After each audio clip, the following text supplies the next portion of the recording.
자, 지난 시간에 이어서 접근 통제 모델을 보도록 하겠습니다. 자, 우리가 접근 통제는 합법적인 사람은 패스, 그 다음에 합법적이지 않은 사람은 들어오지 못하게 막는 거 우리가 접근 통제라고 얘기했습니다. 자, 그래서 이제 접근 통제 3단계 다뤄봤고요. 그 다음에 사용자 인증은 인증의 또 타입 1, 2, 3 살펴봤는데, 자, 지금 시간에 살펴본 것은 접근 통제 모델이에요. 그러면 접근 통제를 할 때 어떤 식으로 할지. 뭐 군대 같이 이제 빡세게 예를 들어서 엄격하게 통제할 건지 아니면 약간은 자유를 줄 건지 이런 게 조금 고민스럽겠죠. 그랬을 때 이런 접근 통제 모델이라는 것은 접근 통제에 어찌 보면 정책이라고 할 수 있습니다. 접근 통제 모델은 접근 통제 정책이에요.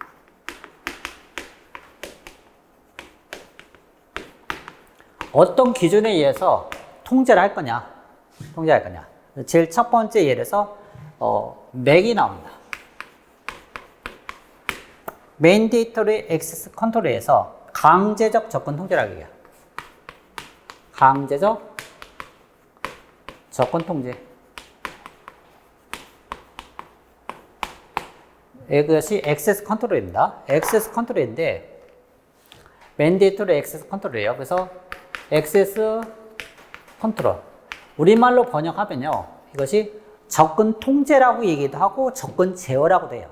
일부 책에서는 뭐 접근 제어라고도 하는데 아무튼 이것은 접근 통제 또는 접근 제어. 컨트롤을 통제냐 제어냐 뭐 이 정도예요. 그래서 강제적 접근 통제는 군대 생각하시면 돼요. 그래서 얘는 중앙 집중 관리가 좀 이루어지는 것이 특징이에요.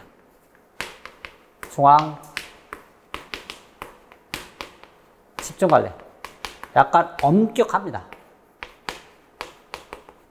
엄격하게 하는 게 우리가 맨데이터리. 그래서 강제적 접근 통제.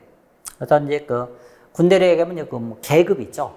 계급에 따라서 본인이 접근할 수 있는 그런 정보도 이 계급에 따라서 조금 차별이 있고, 그 다음에 또 객체도 등급이 있어요. 1급 기밀이냐 아니면 2급 기밀이냐 이런 거에 따라서 딱딱 나눠져요. 그래서 접근을 통제하는 기법이 Mandatory Access Control이고요. 그 다음에 자, Discretionary Access Control, 이것은 임의적 접근 통제입니다. 그래서 소유자가 사용자 접근을 허락하는 거예요. 그는 임의적 접근 통제에서 소유자가 사용자의 접근을 허용한다. 허락한다. 이때 이용되는 것이 예를 들면 신분입니다. 신분. 자, 소유자, 그 다음에 사용자. 제가 이제 조금 설명을 드리면 우리나라만의 어떤 특수한 제도 중에 이제 전세제도라는 거 있어요. 전세제도. 이 전세제도 같은 경우는 전세를 주는 사람이 소유자고, 그 다음에 사용하는 사람이 사용자라고 했을 때, 이 소유자가 이 사용자의 접근을 허용할지 말지 약간 자율적으로 좀 정리한다는 거예요. 자유롭게, 이렇게 하는 것이 임의적입니다. 이때 뭐 신분, 뭐 돈이 예를 들어서 이제 전세금 5억이다. 근데 5억이 이제 안 되면 이때 허용을 안 하겠죠. 그 금액이 맞아야 뭔가 할 거고. 아무튼 그런 특성을 가지고 있는 게 약간 임의적이에요. 임의적. 그래서 소유자가 모든 거 이런 걸 결정을 합니다. 그에 반해서 이거는 중앙 집중적으로 뭔가 관리하는 게 이 강제적 접근 통제가 돼요. 자, 그 다음에 세 번째는 R100이다. R100. Role Based Access Control인데요. 얘는 이 역할 기반, Role Based, 역할 기반 접근 통제. 역할 기반 접근 통제. 그래서 인사이동이 잦은 조직에서 이런 게 많이 사용돼요.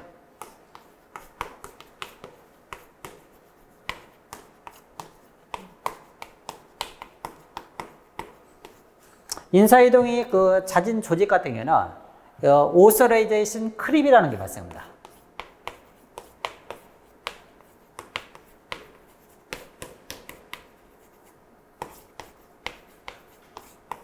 이런 것이 발생하는데요. 인사이동이 잦은 조직은 예를 들어서 어느 직원이 뭐 인사과에서 총무과에서 또 뭐 기타 뭐 회계과로 간다 했을 때 이런 인사이동이 잦은 조직에서는 이 권한이요 이런 것이 계속 추가돼요. 뭔가 인수인계 그 과정에 뭐 보통 회사 그렇죠. 인수인계 그 하다 보면은 이제 그 A 하던 일 조금 계속 봐줘야 되고, 그 다음에 B 또 이제 새롭게 A, B, C 이런 일이 딱 가정해 보죠. 어디에? 그러면, 그러니까 예를 들어서 인사과에 하던 일에 이제 총무과로 왔어요. 그러면 인수인계 과정에 이 일부는 A에 계속 접근하고, 그 다음에 또 기존에 새롭게 온 그 부서의 일을 또 하여 양쪽의 일을 조금 어느 기점에 조금 한다는 거죠. 그럼 다 한 다음에는 이 A를 클리어 해줘야 되는데 이것이 딱 정리가 안 되고 조금 질질 끄는 거야. 그래서 조금 권한이 남아있는 경우.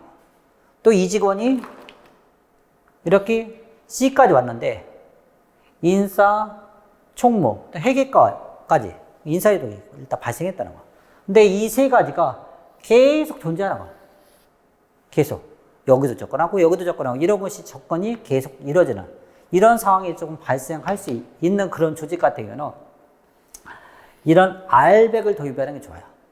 알백은 이 둘의 특징은요.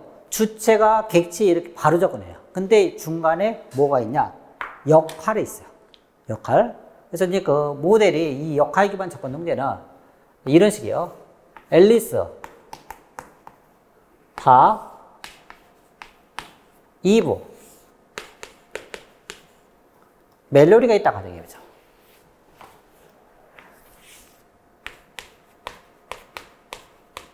자, 참고로 둘은 서로 사랑하는 사이죠. 이브는 뭐다 했죠? 소극적 공격. 멜로디는 뭐다? 얘는 적극적 공격이에요. 아무튼 같은 회사에서 둘 사이 데이트하고 사귀는 걸 둘 다 뭐다? 공격하는 거야. 얘는 소극적으로 공격하고 얘는 적극적으로 공격하는 거야. 아무튼 이들이 주체죠. 이들이 어떤 역할이 있어. 역할. 그러니까 얘를 인사, 분석, 총무, 회계 이런 역할이 있다 가정입니다. 회사에서 얘기는 업무 역할인 거죠. 그 사람이 담당하는 일. 그래서 이제 책무, 역할. 그래서 이 사람이 각각 이제 그 어떤 객체에 접근한다 가정해 볼게요. 어떤 시스템에 접근한다 가정해 볼게요.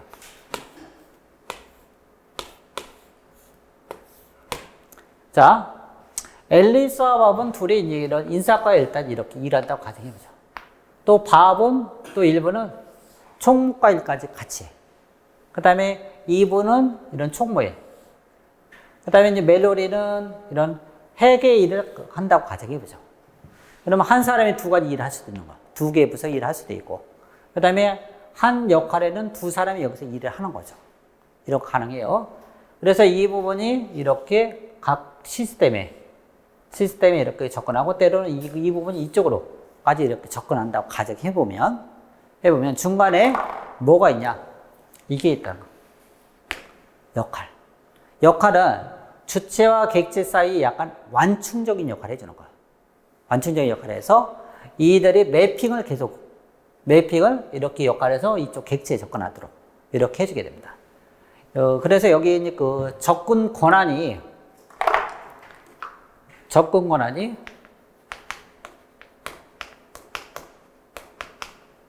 역할과 객체 사이에 있는 거. 역할과 객체 사이. 근데 일반적으로 맥과 객은요, 이런 게 없어요. 이런 게 없이 뭐다? 바로 주체 객체에 일단 바로 접근해서 어떤 접근 권한. 이 접근 권한이라는 것은 대표적으로 이런 거예요. RWX. RWX는 read, write, executive. 읽기, 쓰기, 실행 권한. 읽기, 쓰기, 실행 권한. 이런 거 우리가 접근 권한이라고 얘기합니다. 그래서 이 역할, 인사과의 이 객체에 이런 권한이 있다. 간단하게 이제 그 객체라는 거 그냥 파일이라고 하나 생각해 보세요. 파일. 하나 얘가 파일. 파일이라고 일단 가정했을 때 이 주체가 이런 그 파일에 읽기 권한이 있느냐, 쓰기 권한이 있느냐, 그 다음 실행 권한이 있느냐, 이런 걸 접근 권한이라고 얘기합니다. 접근 권한. 그래서 이런 식으로 되는데, 일반적으로 인사이동이라는 것은, 뭐, 앨리스가 인사과에 있다가 회계과라면, 얘를 이쪽으로 매핑 시키면 돼요. 매핑 시켜서 이렇게 접근하면 되는 거죠. 그러니까 이쪽은 인사이동이, 이쪽은 어떻게 했나? 자주 발생해요. 여기는 자주 변경입니다. 자주 변경되고 얘는 뭐다? 얘는 가끔 변경돼. 시스템을 이런 식 모델링 했다 했을 때는 이렇게 세팅이 돼 있어요. 그런데 사람은 부품식으로 어떻게 했나? 부품식으로 인사이동이 발생해서 각각 역할이 뭐 이쪽에 있다 이쪽으로 가고 인사였다가 회계로 가고 뭐 이런 식으로 한다는 거죠. 그에 따라서 이렇게 객체에 접근하고 그런 모델로 있는 게 뭐다? 알백입니다.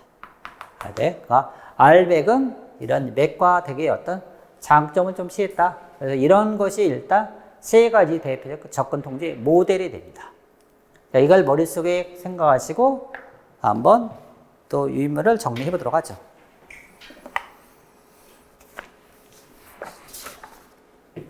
자, 접근 통제 모델은 맥이 있는데, 자, 주체, 객체 어떤 등급을 비교해서요.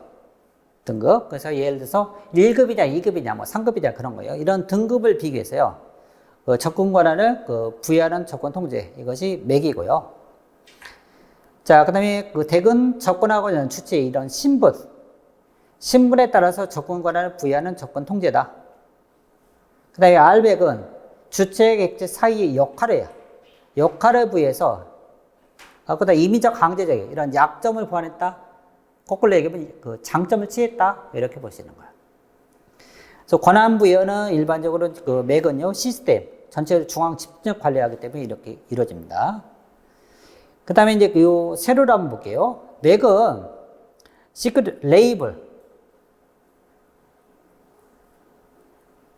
우리말로 레이블, 뭐 꼬리표라고 생각하시면 돼요. 만약 각각의 군대를 얘기하면 계급장. 그리고 각각의 뭐다? 이 비밀, 취급, 등급이 있어요. 그래서 어떤 객체는 1급 기밀, 2급 기밀, 뭐 이런 거 생각해 보시면 돼요. 이런 꼬리표. 여기서 정책이 약간 경직되어 있고, 중앙 집중. 안정적이에요. 상대적으로 안정적이죠. 자, 그 다음에 구현과 운영이 조금, 운영이 어려움. 그 다음에 성능 비용이 조금 약간, 많이 발생한다. 그 다음에 방화벽 일반적으로 이런 거 많이 합니다. 방화벽에 약간 이제 합법적 사람은 통과, 막고 뭐 이런 것이 딱딱 뭔가 정해져 있다는 거예요. 자, 그다음 덱은요, 데이터 오너, 소유자죠. 소유자가 이 권한을 부여한다는 거. 그다음에 신분, 그다음에 상대적으로 유연하다. 상대적으로 구현이 용이하다. 여기는 좀 구현과 운영이 좀 어려움이 있을 수 있다는 거예요. 자, 그 다음에 이것의 단점은 트로이 목마에 취약하다. 아직 우리가 이제 악성 코드 이제 바로 뒤에 나올 거예요. 이런 트로이 목마는요, 몰래 악성 코드 같은 거를 삽입해서 정보 유출하고 이러는 게 우리가 트로이 목마입니다. 몰래 악성 코드를요, 삽입 후에 정보 유출하는 거예요. 이런 기법이 우리가 뭐다? 트로이 목마라고 합니다. 몰래 악성 코드 삽입 후에 정보를 유출한다. 예를 들어서 어느 사이트에 이제 우리가 이제 PC 같은 거 사용할 때 어떤 유해 사이트 같은 데 있는데 이렇게 막 접근했어요. 근데 거기에 뭔가 다운로드 했어요. 근데 그것이 다운로드하는 순간 뭐다? 내 PC에 어떤 제어권인 상대한테 넘어갈 가능성이 상당히 높아요.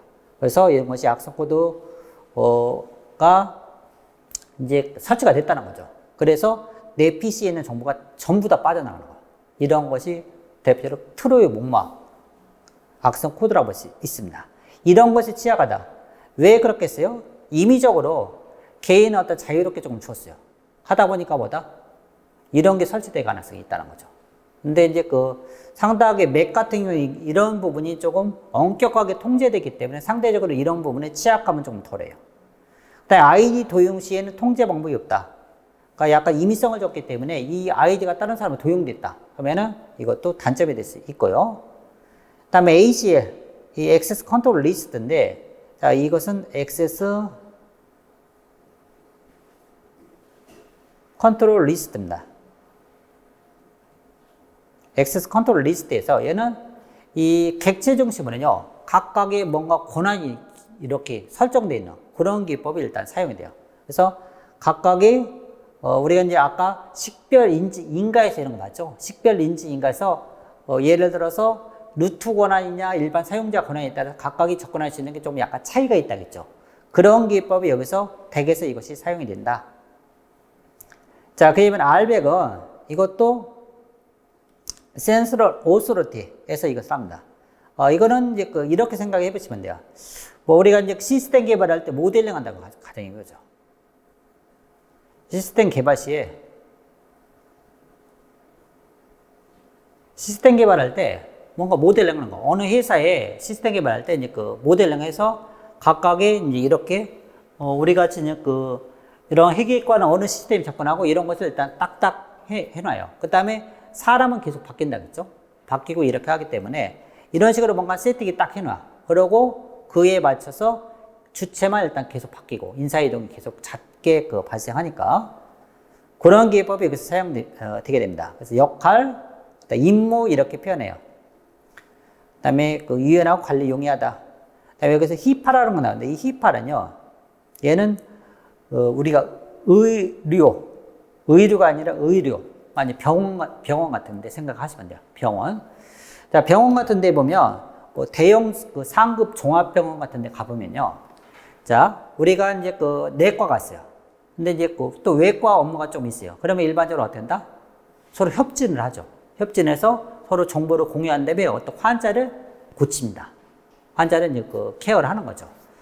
근데 만약에 이제 A 내과 의사가 이제 외과 그 정보를 마음대로 보면 돼요, 안 돼요?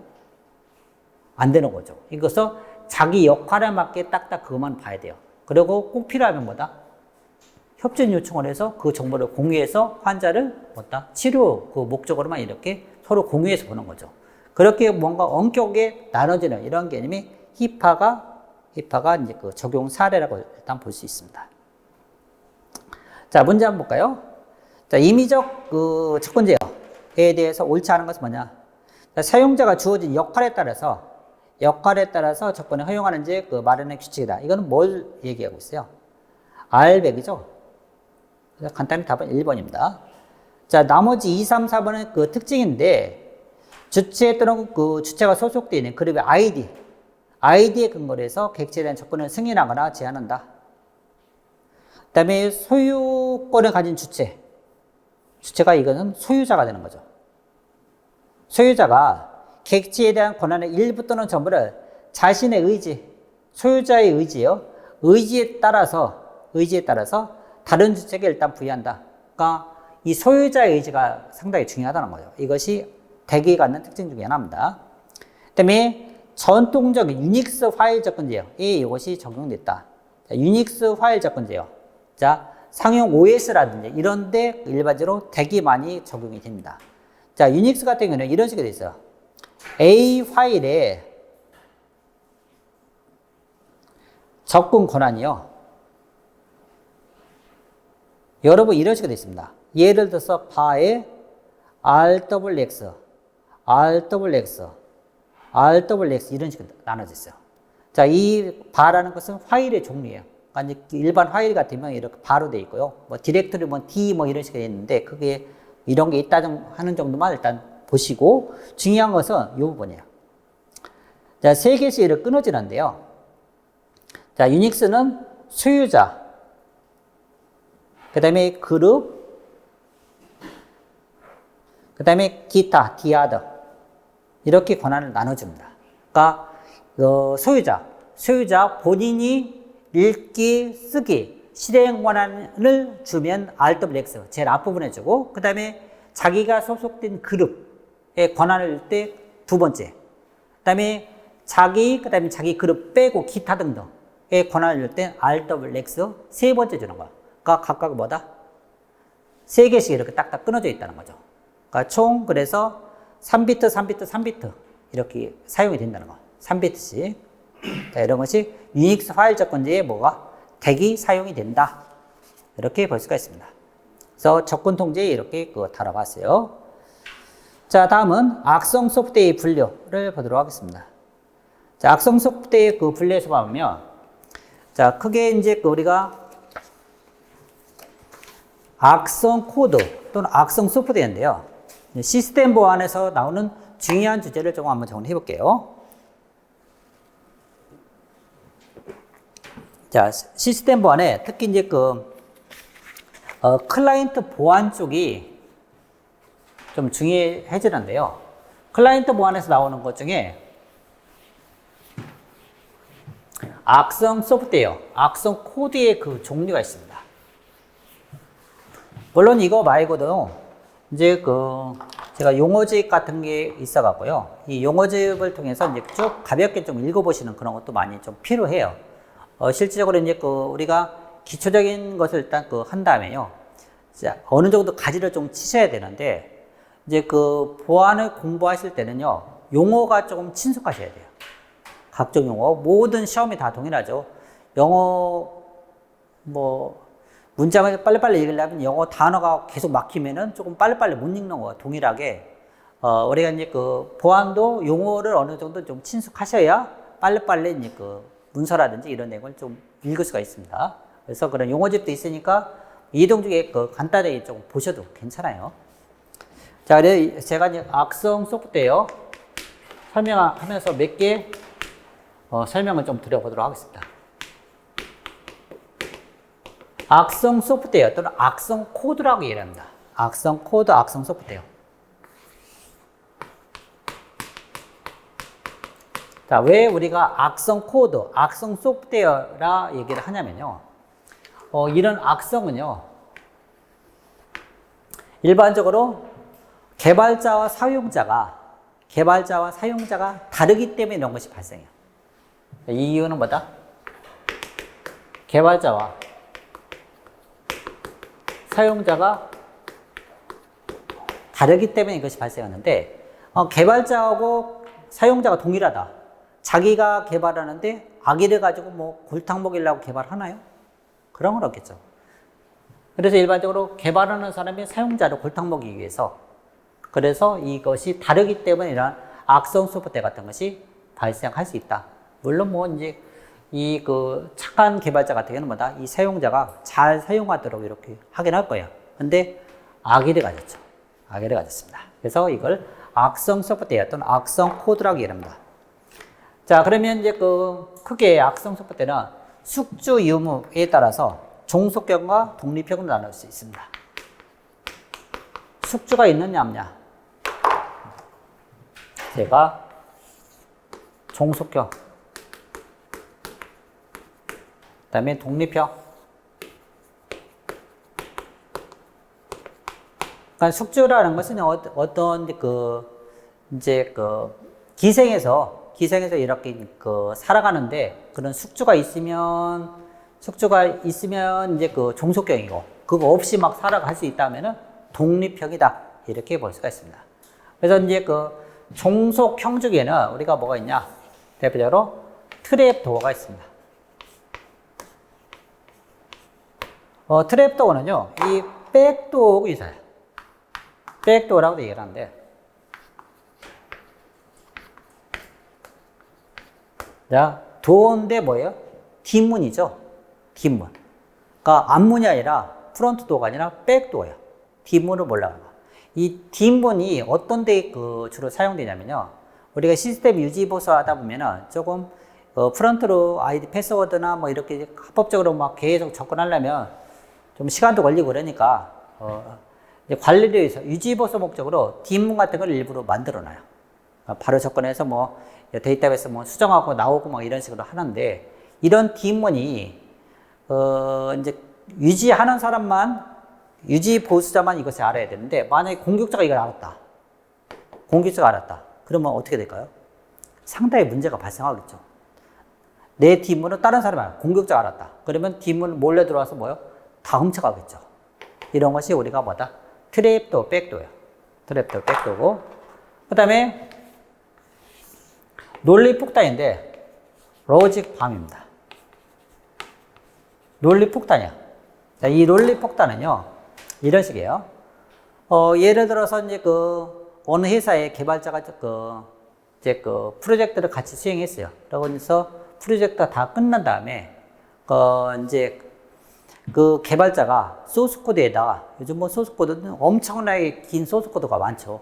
라인이 상당히 많아요. 그래서 거기다 악성 코드 폭탄을 딱 설치해놔. 자기가 만약에 이제 뭐 직원이라면 자기가 이제 해고당하면은 이건 뭐 시스템이 이제 좀 망가지게 그렇게 뭐 설계 해놓았다든지 아무튼 그러고서 나중에 협박을 한다든지 아니면 자기가 불이익 당하면 나 그냥 못 나가 뭐 이런 식으로 협박을 하는 거야. 그래서 뭐 이런 상황이 되면 이것이 폭탄이 터질 거다. 그 다음에 개발자 간 협력업체를 같이 이렇게 들어왔을 때는 몰래 또 나와갖고 전화를 딱 하죠. 내가 거기에다가 개발할 때 거기다 악성 코드 같은 걸 하나 뭐 삽입해 놨는데 당신 한 10억 안 주면은 이거 발동하게 만들 거야. 막 이런 식으로 협박해요. 그리고 전화하고서 어떻게 협박하는 거죠. 이런 게 논리 폭탄이에요. 결국에는 나중에 다 잡혀요. 이런 거 잘 안 통해요. 아무튼 이 과정을 찾는데 상당히 좀 어려움이 있겠죠. 이런 것이 논리 폭탄. 특정 조건에 발동한다. 특정 조건에 발동해서 어떤 행위를 한다. 그 다음에 대표적으로 종속적인 바이러스가 있습니다.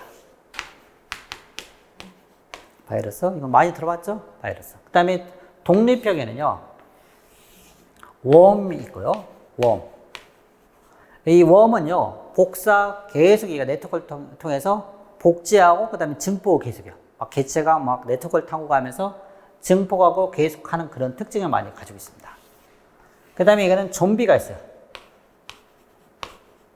좀비는 디도스 공격 같은데 이용이 되는 것이 이것이 좀비입니다. 좀비고 그래서 이렇게 종속형과 독립형으로 나눌 수 있고 그 다음에 바이러스, 웜, 그 다음에 좀비는요 얘는 복제가 가능해요. 복제가 가능합니다. 그러니까 개체가 뭐다? 계속 가지를 친다는 거죠. 그러니까 바이러스가 계속 증폭하고 그 다음에 웜, 좀비가 그래요. 근데 이쪽은 이제 복제는 아니고요. 이래서 크게 이렇게 나눌 수가 있다. 자, 그래서 그 내용을 한번 보도록 하죠. 자, 악성 소프트웨어 분류입니다. 자, 독립형과 이제 기생형. 지금 얘가 종속형이라고 했어요. 기생형 또는 종속형.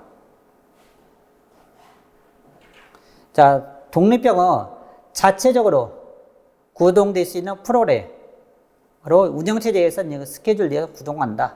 자, 기생은요, 독립적으로 존재할 수 없다. 그래서 여기 독립형에는 웜과 좀비, 그 다음에 바이러스, 논리폭탄, 백도, 트랩도, 백도, 이것은 뭐다? 기생형입니다. 그 다음에 자기 복제, 복제. 자, 이제 웜과 바이러스, 얘는 뭐다? 복제가 된다는 거. 그 다음에 여기서 보면 트로이 목마 백도, 이 부분은 이거 중요합니다. 트로이 목마는요 복제는 안 돼요. 복제는 안 됩니다. 그 다음에 백도 이거는 복제가 안 돼요. 웜 바이러스, 그 다음에 좀비 같은 거 이런 것이 복제가 돼요. 자, 그런 특징을 가지고 있습니다. 자, 그래서 이제 연습 문제 보시면 트로이 목마의 특징에 대한 설명으로 성격이 다른 것은 뭐냐? 트로이 목마의 성질이에요. 자, 몰래 침투해서 뭔가 설치가 돼 있어요. 근데 얘는 복제는 안 된다고 했어요. 이 들어와서 하는 일이 원격 조정이에요. 원격 조정. 그래서 원격 조정도 하고 시스템 파일 같은 거 또 파괴도 시켜요. 그러니까 이제 사용 못하도록 시스템 파일을 파괴도 시키고, 그 다음에 이런 정보 유출 같은 거 많이 해요. 특정 시간에 이제 정보를 빼낸다든지 이런 것이 많이 사용되는데, 자기 복제를 한다, 안 한다? 이건 안 한다는 거예요. 상당히 중요합니다. 복제는 안 해요. 자, 그렇게 봐주시고. 자, 다음은요, HTTP를 한번 보도록 할게요. 자, 이거는 인터넷의 이제 그 클라이언트 보안에 웹 브라우저라든지, 자, 이 부분이 왜 중요하냐면요. 자, HTTP가 우리가 그 이제 애플리케이션 보안에 웹, 그 다음에 디도스 공격 이런 데 계속 나와요. 근데 이런 부분을 조금 간과하고요.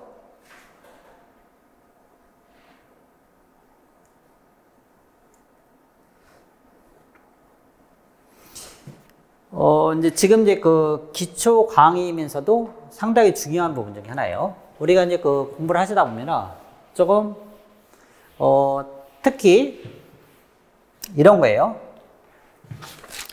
이제 그 TCP나 UDP, 그다음에 IP 버전 4하고 6, 이거의 헤더 부분을 좀 알아야 각종 공격과 이것을 매칭시켜야 빨리빨리 이해가 돼요.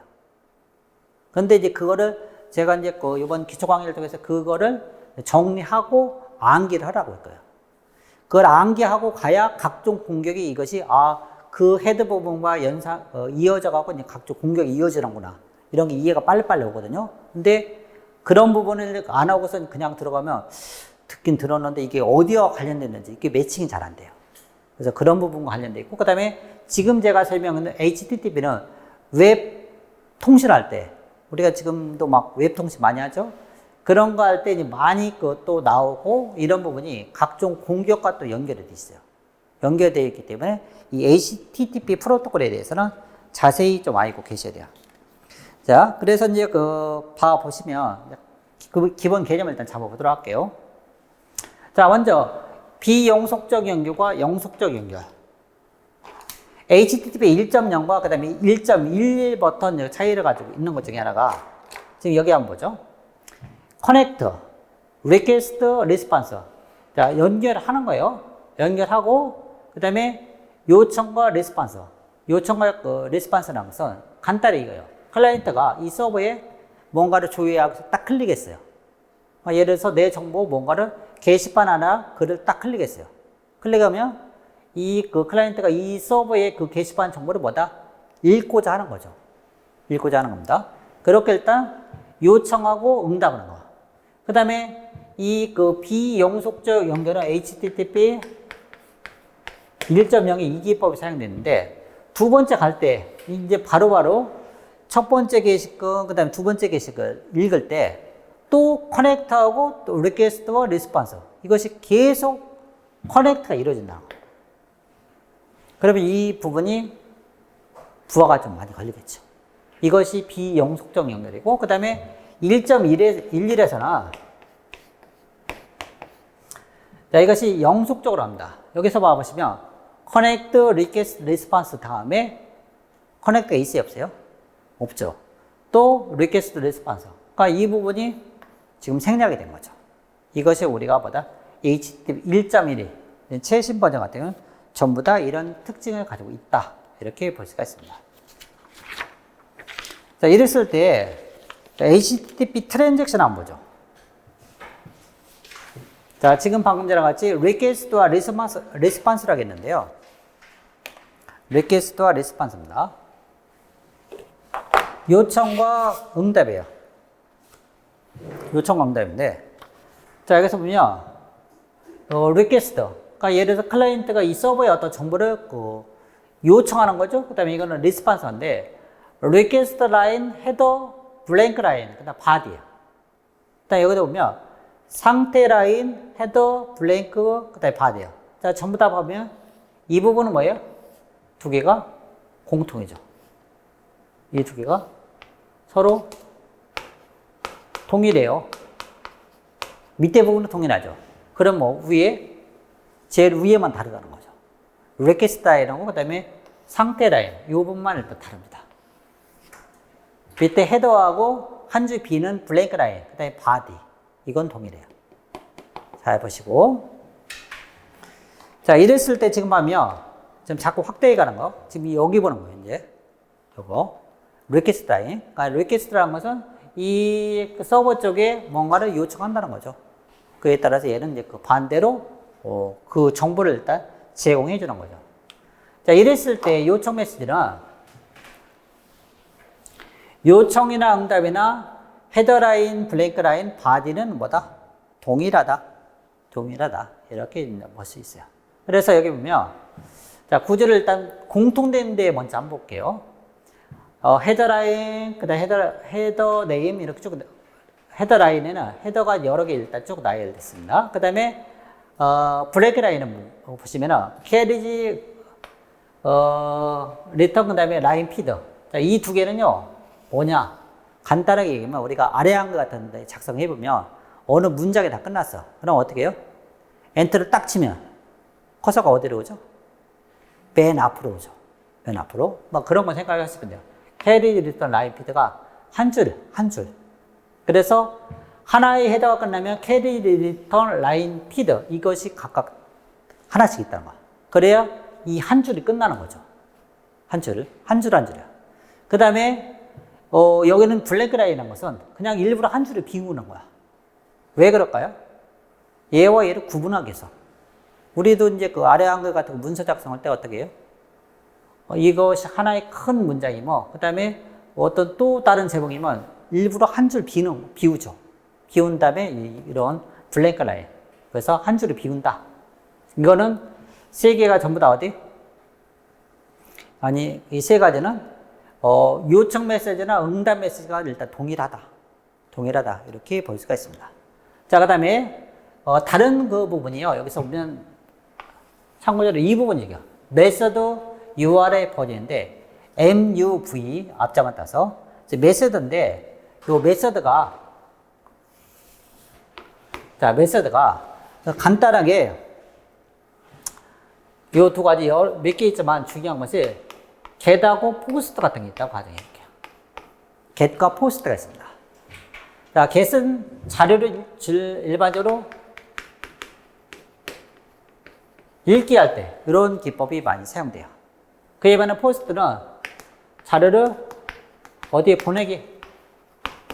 뭐 예를 들어서 이제 클라이언트가 서버 쪽에 뭔가 자료를 보낼 때 이런 포스트를 통해서 보내게 됩니다. 그 다음에 이 get은요, 인자가 있어요. 그러나 여기는 인자가 없습니다. 이 인자라는 건 뭐냐? 우리가 이제 가끔, 이제 뭐 브라우저 같은데요. 브라우저 같은데 쭉 보다면 이 주소줄이 좀 있어요. 주소줄에 쭉 가다 보면 뭐 www 이렇게 쭉 가다가 뭔지 예를 들어서 index.jsp 물음표고 여기 뭔가 이런 추가로 막 붙는 게 있어요. 예를 들어서 어떤 정보, 뭐 상품명 등등 이렇게 대충 쭉 읽어보면 이것이 어느 부분인지 감이 조금 와요. 예를 들어서 이제 뭐 심지어는 아이디, 패스워드가 뭐뭐 있고 뭐 이런 것도 있어요. 이런 부분이 뒤 인자인데 이런 인자가 보인다는 거예요. 그렇기 때문에 이 부분에 보통 get 방식은 취약하다. 그에 반해서 이 부분은 뭐다? 인자가 안 보여요. 그러니까 이런 것이 뭐다? 다 저는 헤더 부분에 그냥 추가로 뭐 들어간다든지, 그 다음에 뭐 바디 부분에 일단 들어간다든지, 뭐 이런 식으로 돼 있어요. 그래서 이 부분은 뭐다? 취약하지 않다. 이렇게 볼 수 있어요. 그러니까 get 방식과 post 방식이 있을 때, 그래서 이거 보안적으로 중요합니다.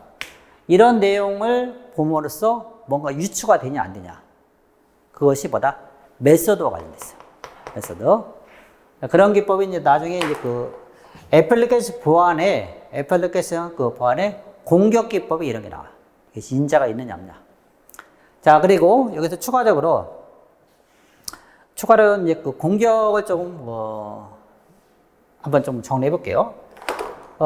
디도스 공격에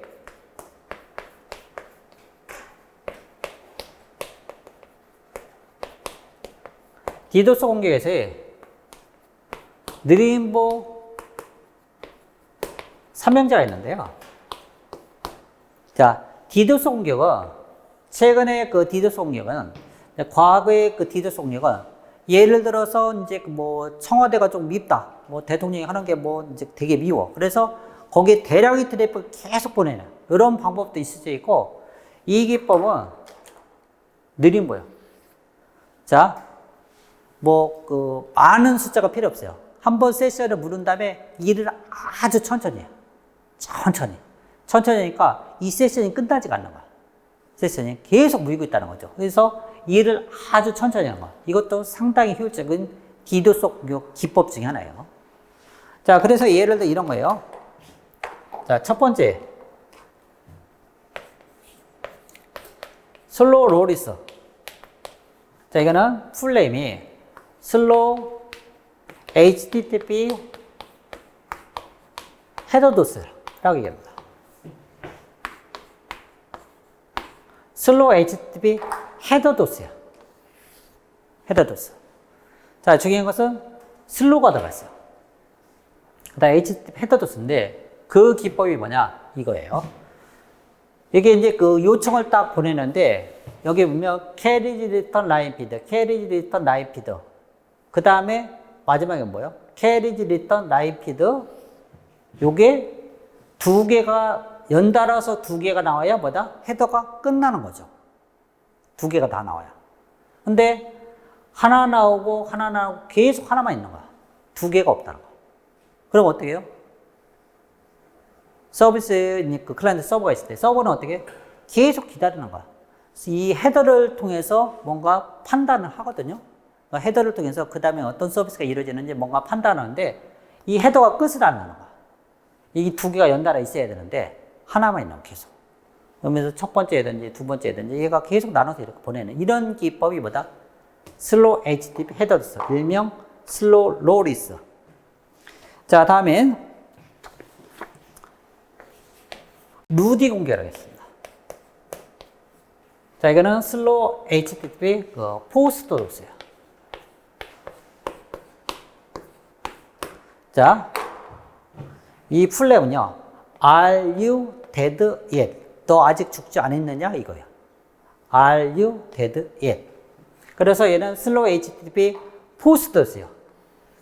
포스트도스. 포스트는 적용해야지 자료를 보내는 거거든요. 자료를 보내는데 얘는 특징이 뭐냐? 분할 전송이에요. 그러니까 예를 들어서 본인이 10만 바이트를 보낸다고 가정해보죠. 근데 이것이 1바이트 보내고 담배 한 대 피고 또 1바이트 보내고 또 이제 화장실 한번 갔다 오고 뭐 이런 식이야. 그러니까 어떻게? 데이터가 분할해서 뭔가 날아가는데 계속 뭔가 서버 쪽은 이걸 대기하고 있는 거야. 나눠서. 그러니까 자료를 보내는데 이것이 쪼개서 천천히 보낸다는 거죠. 이런 기법도 있고. 그 다음에 세 번째는 슬로우 HTTP 리드 도스가 있습니다.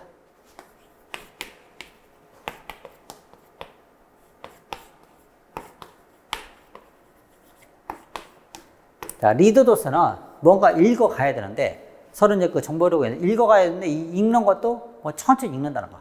아무튼 이제 요 부분은 세 가지, 두 가지는 일단 확실히 알고 계시고, 요 부분은 추가로 이제 본 강의에서 이제 더 설명을 드려보도록 할게요. 자, 공통점은 뭐예요?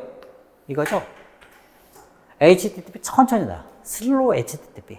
슬로우 HTTP. 천천히 일을 처리한다. 그러면 세션을 계속 잡고 있다는 그런 특징을 가지고 있습니다. 자, 그렇게 봐주시고, 그 다음에 요청 메시지 받는데, 이번에는 응답 메시지 한번 볼게요.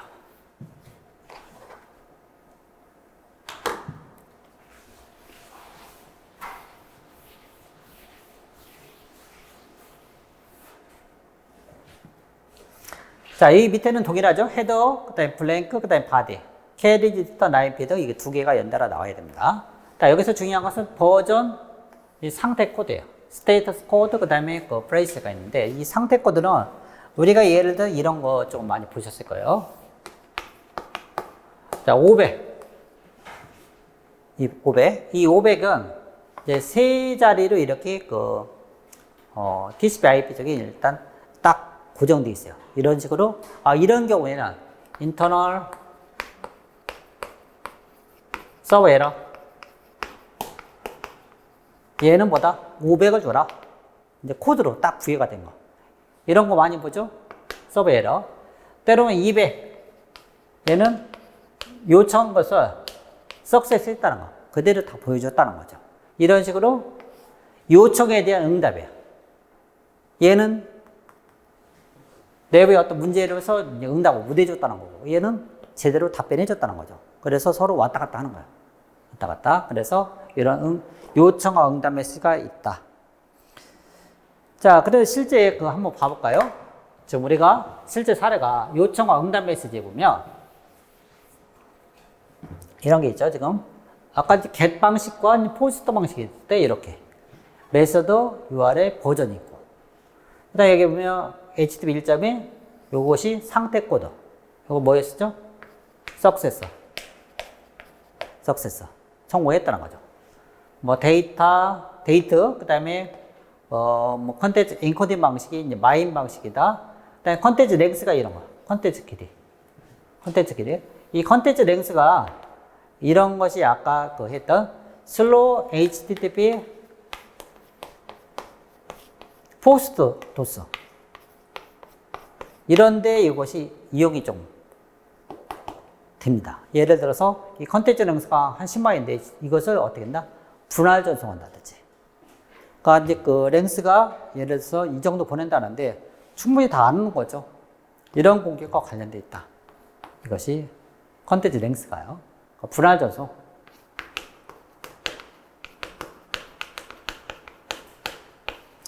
이것이 지금 그 제가 설명드린 그 HTTP가 웹 통신할 때, 그 다음에 그 각종 이제 애플리케이션 보안할 때, 그 다음에 그 시스템 보안에 이제 그 브라우저 보안, 뭐 이런 것들과 많이 관련되어 있습니다. 자, 문제를 한번 보고 또 정리해 보도록 하죠.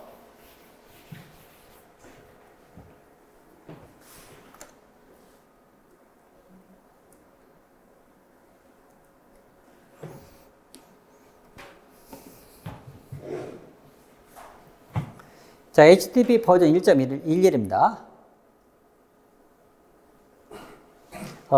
설명을 옳지 않은 것은 뭐냐? 자, TCP를 전송 프로토콜로 사용한다.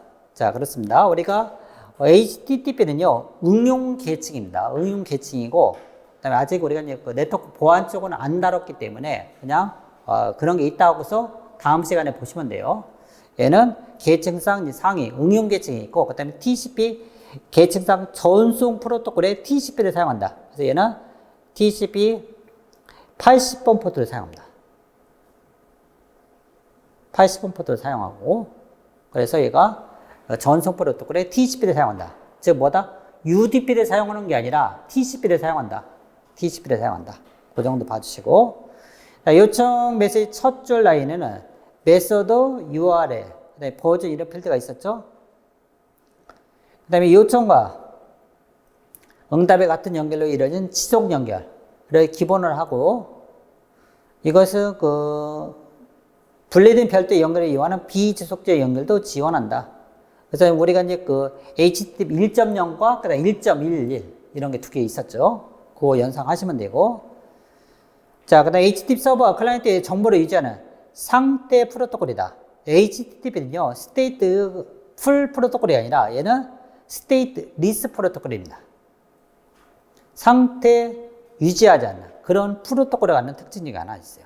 그래서 이런 것을 답은 4번인데 HTTP는 스테이트 리스라고 이럽니다. 그래서 이걸 보완하기 위해서 우리가 쿠키라든지 세션이라든지 이런 걸 이용해요. 자, 쿠키 세션이라는 것은 예를 들어서 이 쿠키가 어떤 기법에 사용되냐. 가끔 우리가 어느 사이트에 들어가면 아이디, 패스워드 같은 경우 자주 빈번하게 가는데 뭐 조금 저장이 되어 있다든지, 그 다음에 뭐 이런 것도 있어요. 이제 오늘 하루 동안 이 창은 보지 않겠다. 이 창을. 그러면 들어갈 때마다 계속 이 창을 보면 어떻게 해요? 짜증나죠. 팝업 창이 계속 뜬다든지 하면 조금 짜증납니다. 그런 때 이런 쿠키나 세션 기법을 통해서 뭐다? 그 사이트에 딱 들어갔을 때 그런 팝업 창을 일단 안 나오게 한다든지, 이런 식으로 일단 기법이 사용된다는 거예요. 그래서 그때 사용되는 게 쿠키하고 세션입니다. 자, 그래서 그거는 HTTP 자체는 스테이트 리스 프로토콜이다. 그걸 보호하는 것이 쿠키와 세션이다. 이 정도만 정리하시면 될 것 같습니다. 자, 여기까지 하도록 할게요. 고생하셨습니다.